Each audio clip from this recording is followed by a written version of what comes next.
everyone, welcome to Maths Master Academy by Gurdeep Kaur, and we are continuing the series of class 11th in the chapter name complex numbers. Okay, so complex number में हमने अभी तक काफी कुछ discuss कर चुके हैं. Okay, and if you're gonna discuss that things, then you can watch out my videos on my YouTube channel.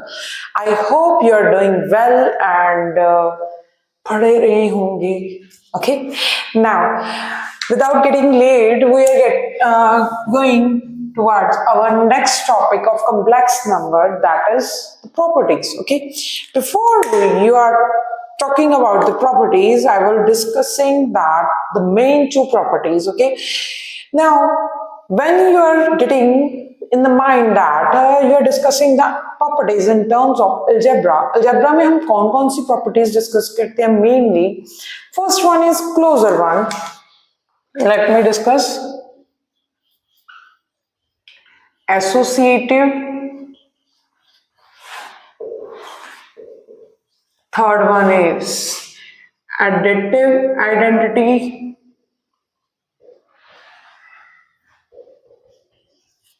Inverse and commutative. So vectors में चले जाएं तो बहुत आगे चले जाएंगे, 9 प्रॉपर्टीज हो जाएंगे हमारे पास. ओके, सो हम यहीं पे रुक रहे हैं क्योंकि मेरा क्वेश्चन यहीं तक आएगा. ऑलराइट, नाउ अगर हमें पूछा जाए कि कोई भी नंबर उठाएं उसका हमारे पास एडिटिव आइडेंटिटी क्या होगी. एडिटिव आइडेंटिटी का क्या मतलब होगा?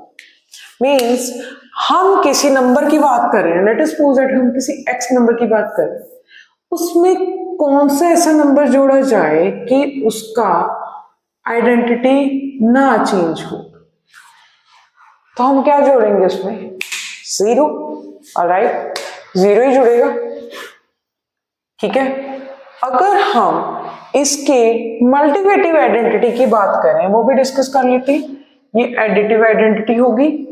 अगर हम किसी भी नंबर की मल्टीप्लिकेटिव आइडेंटिटी की बात कर रहे हैं, देन आप क्या कह रहे हैं कि वो नंबर है उसको किसके साथ मल्टीप्लाई किया जाए कि उसकी आइडेंटिटी में कोई डिफरेंस ना आए. It means that you are talking about one. Okay, you are talking about one. Now we will discussing in terms of complex number. आपने numbers के term में तो बहुत पढ़ लिया.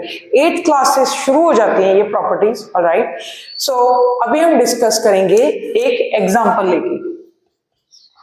Your example will be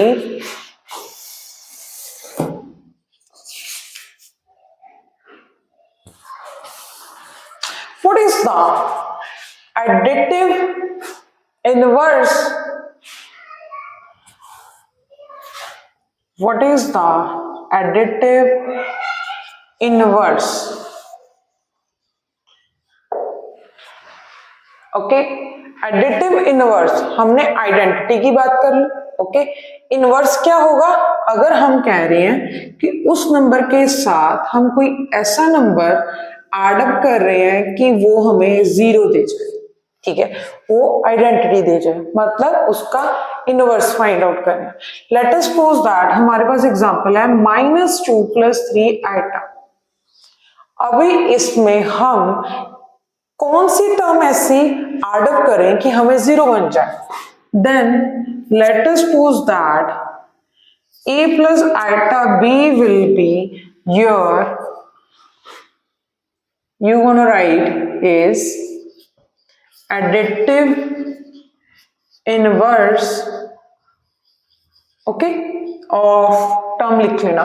okay, now first पूरा लिख लेना ध्यान में रख के. ठीक है, पूरी टर्म डिस्कस करनी है हमने.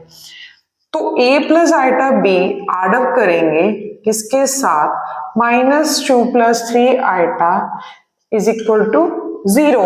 क्यों? मैंने आपको बोला है कि एडिटिव आइडेंटिटी ये होगी तो इसका इनवर्स क्या होगा? 0. ऑब्वियसली, तो हमारे पास क्या बन जाएगा? a + iota b is nothing but else 2 + -3 iota. that will be equal to 2 minus 3 iota. Okay, so compare करना है, आप कंपेयर कर सकते हो, ठीक है। वैसे यहीं तक क्वेश्चन पूछा जा सकता है कि एडिटिव इनवर्स बताओ इस कॉम्प्लेक्स नंबर का। आपने क्या करना है कि एडिशन में है तो उसका साइन चेंज हो जाएगा, nothing else. Okay, alright, now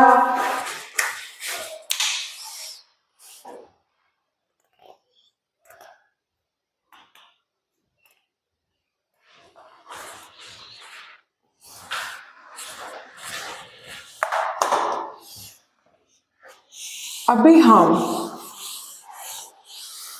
discuss करेंगे मल्टीवेटिव इनवर्स, क्योंकि मैंने आइडेंटिटी आपको डिस्कस करवा दी है। Okay, so now we are gonna be talk about multiple inverse, multiplicative inverse, ठीक है।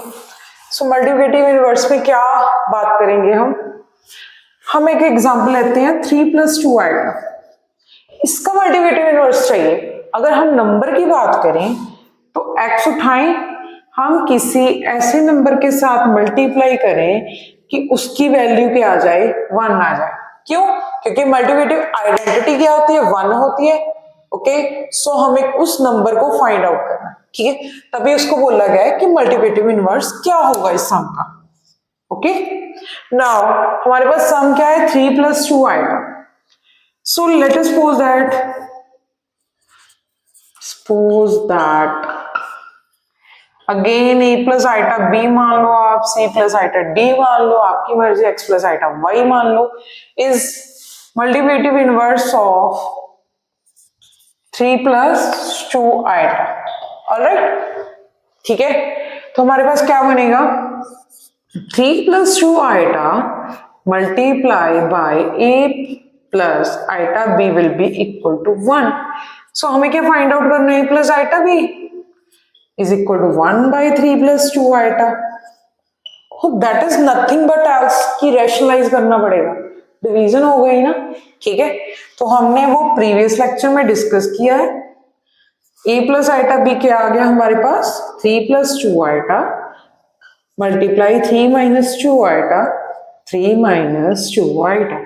Alright, now न्यूमिनेटर में क्या मिल गया हमारे पास, 3 - 2 iota upon 3 square minus 2 iota square.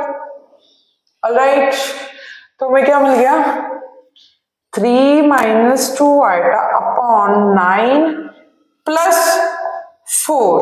Why it will be get 4?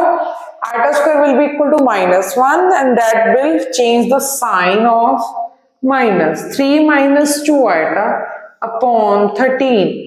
It means that 3 by 13 minus 2 by 13 iota will be the multiplicative inverse of 3 + 2 iota.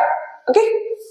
Now these are two important questions that will going to ask in your examination. Okay. In under the chapter complex numbers. Okay. I hope you are doing great in complex number, and till then, goodbye. Thank you so much. Thank you for watching my videos, and please subscribe to my channel. If you're getting more valuable suggestion to me, it will be more helpful for me as well. Thank you so much. Till then, goodbye.